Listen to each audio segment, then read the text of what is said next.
Saya akan mencoba menghubungi kuasa hukum dari Ronald Tanur, Lisa Rahmat. Sebelumnya saya juga sudah meminta izin untuk menelpon dan sudah berkomunikasi, sekalipun beliau ini belum memberikan tanggapan ya, untuk kemudian ini bersedia atau tidak memberikan tanggapan mengenai vonis hakim yang dinilai janggal beberapa waktu lalu. Saya akan coba telepon.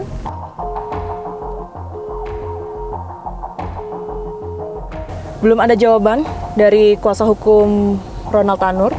Kami akan berupaya pemirsa untuk datang ke rumah Ronald Tanur yang tertera dalam putusan pengadilan di salah satu perumahan di Surabaya. Kita akan temukan faktanya.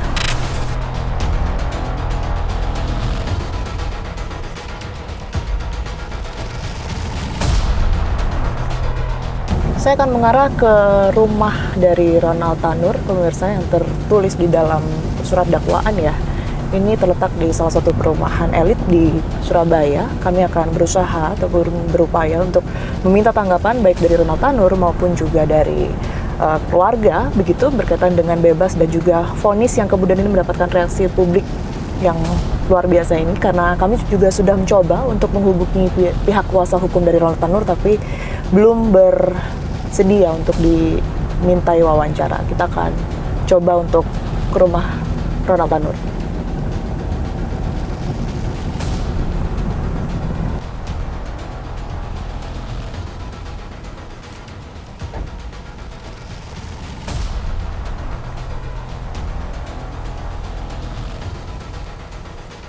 Pak, izin mau nanya, yang blok E3 ya, blok E3 nomor 3 itu di mana ya? Keperluannya apa ya? Betul rumah Ronald Tanur bukan sih? Rumah Ronald Tanur ya? Kurang paham saya. Bapak kan security di sini tapi. Iya. Tapi tahu nggak ada penghuni namanya Ronald Tanur di Juga banyak di sini. Karena kan informasinya alamatnya itu Pak, itu tuh di betul ini kan ya? Ya. Betul ya. Nah, saya mau memastikan aja rumahnya betul yang di sini jalannya. Kalau itu cuma dulu itu ikut tantenya, tapi rumahnya kan bukan sini. Dulu ikut tantenya. Ikut tantenya di sini. Tapi sekarang orangnya nggak ada, kurang paham saya orangnya. Kalau Ronaldnya itu tapi memang sering tinggal di sini ya? Kurang paham saya itu. Kurang paham. Tapi Bapak pernah ketemu? Dulu hampir berapa tahun itu. Oh. Katanya soalnya sejak sejak yang kasus kemarin, karena yang Bapak nggak tahu ya, kasus yang kemarin sempat ada pembunuhan. Beliaunya ini kan Paham, ya. terdakwa. Kurang paham saya. Nggak tahu. Saya juga nggak tahu ada kasus apa. Soalnya nggak ada dari pihak kepolisian, kok nggak ada di sini. Kapan itu? Udah lama Pak, Oktober. Nah, beliaunya ini sudah bebas baru 24 Juli kemarin. Makanya saya mau memastikan aja sih ini rumah beliau masih di sini apa enggak, karena kan mungkin ada yang bisa dimintai keterangan baik itu keluarganya. Susah soalnya ngehubungin kuasa hukumnya juga.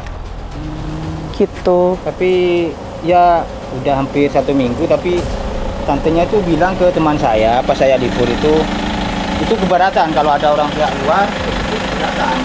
Keberatan? Jadi tantenya sudah titip ke security kalau keberatan ada yang meliput gitu? Iya, dulu ada dari apa itu, tapi di teman saya itu, tapi orangnya ya marah-marah ke teman saya itu. Tantenya atau Ronaldnya? Tantenya yang marah-marah ke security. Jadi kalau misalnya saya minta izin Pak, kalau di sini kan informasinya kan harus nitip KTP ya? Boleh nggak? Nggak boleh diizinkan, kecuali kamu ke ya RT RW gitu. Izin ke RT RW dulu. Ya. Makasih ya Pak ya. Saya coba mendatangi pemirsa salah satu alamat yang saya dapatkan ya, karena informasinya memang kediaman Ronald Tanur ini tersebar di beberapa titik, termasuk di salah satu apartemen di Surabaya. Tapi nampaknya pihak security memang sudah diberi pesan oleh keluarga dari Ronald Tanur untuk tidak menerima para media. Kita temukan faktanya.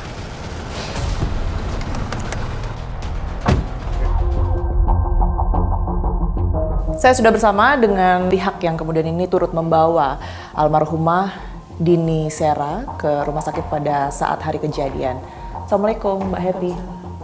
Mbak Happy, saya ingin Anda pertama-tama mungkin bercerita ya kepada kami.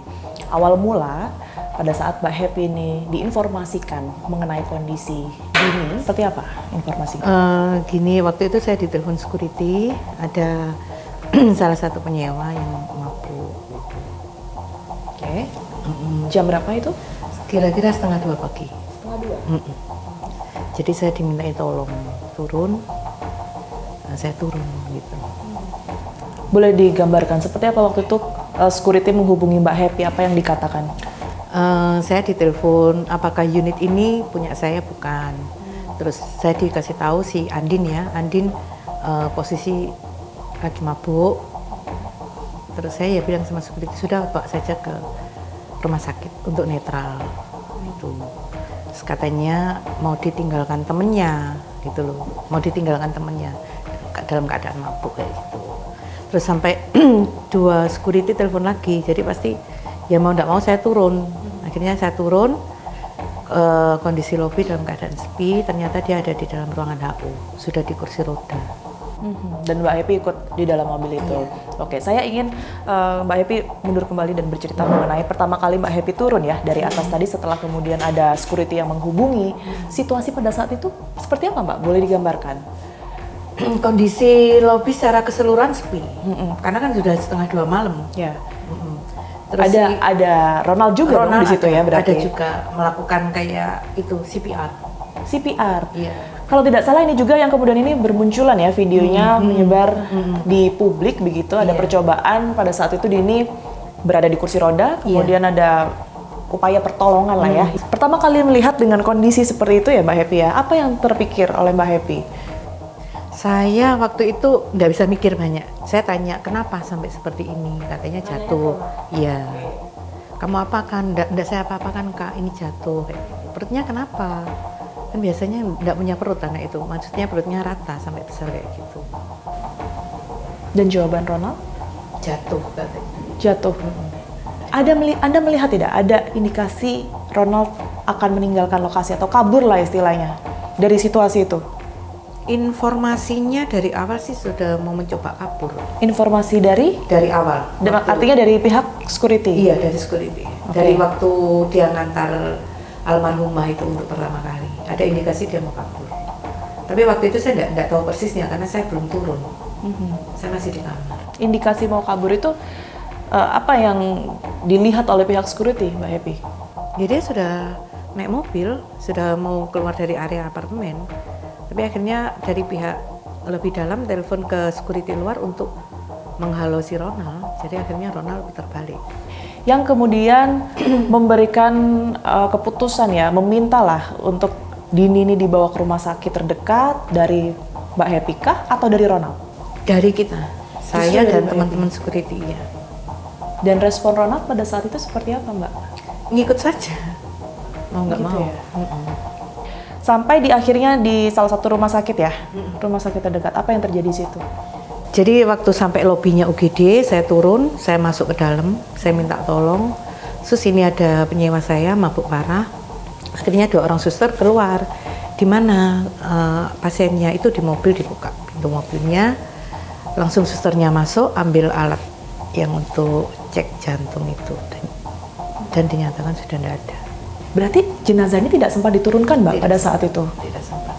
Ada yang dilakukan oleh pihak rumah sakit setelah itu Mbak Happy? Ngasih rujukan ke Dokter Sutomo. Kenapa harus dirujuk? Karena nggak ada ruang penyimpanan jenazah. Ada nggak kecurigaan bahwa Ronald lah salah satu pelaku mungkin yang Belum terlibat? ada kecurigaan. Belum ada kecurigaan. Iya. Saya pikir kalau ia jatuh atau apa kayak gitu aja. Oke, sampai di rumah sakit Dokter Sutomo. Dokter Sutomo. Ingat Mbak pada saat itu pukul berapa? Kurang lebih 2:30 ya. 2:30. Apa yang terjadi di sana? Ya kita langsung ke ruangan jenazah. Langsung ada salah satu perawat yang yang ngambil jenazahnya. Saya ngikuti ke ruangan jenazah. Bersama-sama Ronald juga? Enggak, sama perawatnya aja. Oh, jadi hanya Mbak Happy aja? Iya, tapi Ronald kan yang di depannya, di depan ruangan jenazah nangis-nangis kayak gitu. Ya kita panik ya, menghubungi teman-temannya untuk mencari tahu keluarga Dini kayak gitu. Menghubungi ke apartemen karena kan dari Dokter Sutomo kan minta dilakukan otopsi. Jadi kan harus ada surat pengantar dari polsek terdekat kayak gitu. Mungkin Mbak Happy sempat lihat proses dari pemeriksaan sementara ya? Iya, saya dipanggil. Iya, saya seperti dipanggil. apa, Mbak? Saya ditunjukkan luka-lukanya, lebam-lebamnya. Saya disuruh megang sininya, kepalanya. Memang ada kayak apa benjutnya, gembuk kayak itu. Kesimpulan sementara yang kemudian ini dikeluarkan oleh kedokteran di Rumah Sakit Dr. Sutomo. Saya waktu itu kurang jelas kesimpulannya apa, karena kita kan sudah panik. Saya panik cari keluarganya seperti itu. Tim kedokteran artinya tidak mengeluarkan. Tadi kan Mbak Happy sempat menyebutkan bahwa ada indikasi kematian tidak wajar. Iya, dari salah satu perawat menyampaikan seperti itu gitu loh. Oke. Tapi kan saya nggak tanya lebih detail gimana, karena kan saya juga sibuk cari keluarganya. Tidak wajarnya ini mengarah atau mengindikasikan ke perbuatan apa juga? Kekerasan, iya. Dan Ronald mendengar itu, Mbak? Saya sama teman-teman aja, teman-teman security. Tadi Mbak Happy pada saat perjalanan sama sekali tidak menaruh curiga terhadap Ronald. Tapi setelah mendengar bahwa itu ada kematian yang tidak wajar yang terjadi pada Dini itu, sudah mulai berpikir hal lain? Iya, sudah mulai takut, sudah mulai berpikir hal lain. Apa itu yang dipikirkan? Ya, kekerasan itu. Anda berpikir siapa yang melakukan kekerasan? Belum, waktu itu masih rancu karena Ronald bilang kan waktu itu minum sama teman-temannya juga gitu loh. Entah berantem sama teman-temannya Ronald, kan saya tidak tahu waktu itu. Setelah diinformasikan oleh pihak dokter bahwa ini ada kematian tidak wajar, Anda yang menyampaikan ke Ronald? Enggak sih, saya cuma ngobrol-ngobrol sama teman security dan kita ke Polsek. Ke Polsek? Polsek Lakar Santri. Artinya setelah pengurusan jenazah ini selesai, Anda langsung melakukan pelaporan itu tadi? Iya, sama teman-teman security, iya. Ini yang meminta, berarti dari Mbak Happy ya? Dari saya dan teman-teman security. Atas dasar apa, Mbak? Ya karena kan kematian tidak wajar. Dan untuk melakukan proses otopsi. Di Polsek, apa yang terjadi? Ronald yang melakukan laporan dulu. Oke. Setelah itu? Setelah itu ya kayak di BAP gitu. Saya nggak tahu, saya tinggal tidur soalnya. Ada informasi juga ya, yang kemudian ini keluar 1 hari setelahnya begitu, berkaitan dengan keterangan dari Polsek Lakar Santri ya, gitu ya. Dari Polsek Lakar Santri, dari Kanit Reskrim pada saat itu yang mengatakan bahwa ini sakit atau meninggal karena sakit lambung. Sakit lambung, ya. Mbak Happy dengar itu? Saya baca beritanya. Baca berita. Tapi dari pihak rumah sakit, baik itu mungkin rumah sakit pertama sampai ke yang terakhir, ada tidak permasalahan sakit lambung yang sempat disebutkan itu? Tidak ada. Tidak ada.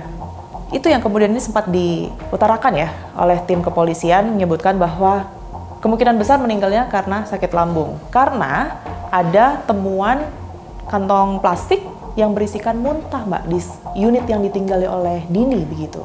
Anda dari pihak pengelola merasa tidak ada temuan bukti yang kemudian ini dibawa oleh pihak kepolisian setelah itu?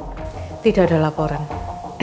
Tidak ada laporan karena kalau kita mengeluarkan barang-barang dari unit kan pastinya harus ada lapor ke reception atau pihak security, tapi itu tidak ada laporan. Kapan Mbak Happy pada akhirnya yakin? Kalau tadi kan memang belum ada keyakinan bahwa Ronald lah pelakunya. Yakin bahwa Ronald memang yang melakukan ini semua? Waktu saya dapat panggilan ke Polrestabes, itu saya dikasih tahu foto-fotonya, apa, lindasan bannya kayak gitu. Baru tahu kalau itu apa, ya penganiayaan, kekerasan. Dan Ronald pelakunya. Karena dari ini bekas putaran ban mobil sama badiannya ini apa? Ban mobilnya Ronald sama. Jadi yang kemudian membekas di lengan kanan ya? Lengan kanan Dini pada saat itu. Sampai dada ya. Dengan kondisi ban mobil Ronald ini Anda melihat ada kesamaan. Dan polisi di situ menyampaikan bahwa ini sebenarnya bukan kasus biasa tetapi kasus pembunuhan. Kita semua tahu bahwa sudah berbulan-bulan juga mengikuti persidangan dan pada akhirnya pada tanggal 24 Juli kemarin Ronald dibebaskan. Iya. Apa yang terlintas di pikiran Mbak Happy pada saat mendengar itu? Ya karena diputus nggak bersalah kan? Betul. Iya. Dan penyebab kematiannya juga bukan dengan apa yang kita tahu. Iya. Ya itu tidak benar. Menurut Mbak Happy itu tidak benar ya? Iya. Putusan atau vonis tersebut, Mbak Happy ragu dengan Iya. hasil itu? Kenapa Mbak? Ya karena bukan karena sakit lambung dia meninggalnya. Karena dari hasil otopsi kan ada sudah.